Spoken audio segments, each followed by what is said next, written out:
Now, I won't go into all of this. Astrology. What is it that you're trying to do? You're trying to look at the positions of the planet and make certain predictions, right? I want you to understand, most of the time, people who make good predictions are people who, tell you about the past very clearly, or some people tell you tomorrow what's going to happen very clearly. They're not doing it looking at the planets, they're doing it looking at you. A certain intuitiveness is there in a certain person, he says. Instead of teaching this yoga, if I sit in Chennai and just predict people's future, I will tell you in the next 10 years exactly what will happen in your life. Within 3 days, I will have a reputation that half the Chennai will be standing in queue. Very easily I can do that. But in the yoga center also there are people who have been into so much sadhana, they can do such things. If they ever do such things, I will finish them. We won't let them go on with that nonsense. We'll immediately chuck them out of the place. Because by predicting somebody's future, you don't alter the quality of his life in any way.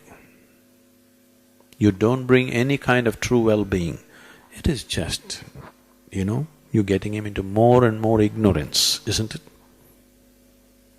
Now if you have the power to know your tomorrow, you will only become more ignorant, more egoistic, more stupid, more harmful.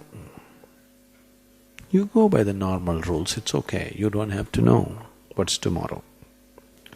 You are made like this right now, the quality of your life and your own way of being is such, if you know tomorrow today, you will not participate in today, isn't it? Yes or no? Suppose I tell you, whatever you do, you're not going to die. You will do irresponsible things in the world. Or if I tell you tomorrow morning anyway you will die, now you won't participate in today, isn't it? So, you should not know the future. It's not necessary for you to know the future. Can somebody predict? Yes, sometimes. But that's not 100%. It's never 100%. Every object has a certain influence on you. See, right now this vessel, because of its shape and its material, it has a certain influence. It has a certain vibration emanating from it. If I allow this vessel to influence me, I keep him next to me because he's quite a good friend.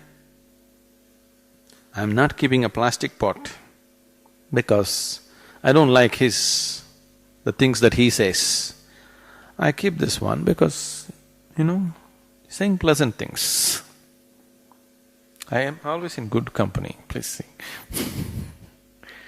But now if I allow this vessel to influence me too much, slowly I will become like a vessel. This will happen to you. Many people have become like vessels, isn't it? Haven't they? They will let things influence them so deeply, they will become like that. No, I won't let this copper vessel to influence me. But being in my company, he is so influenced. You will see, you take another copper vessel, you give me anything. Right now you give me any object. Just give it to me for 20 seconds. I'll hold it in my hand and give it back to you. It will be different. If you're sensitive, you can feel it is distinctly different. So, the question is just this, will you allow objects to influence you or will you influence the objects? Something else. The planets definitely are large objects, so they have certain vibrations, they have some influences on everything around them. If they're close to this planet, yes. Do you know, on Paurnami and Amavasya days, full moon day and new moon day days, people who are little mentally disturbed or imbalanced become much more imbalanced? Yes? Even the ocean is going crazy, isn't it? Do you all go crazy? Twice a month? Some of you are not saying anything.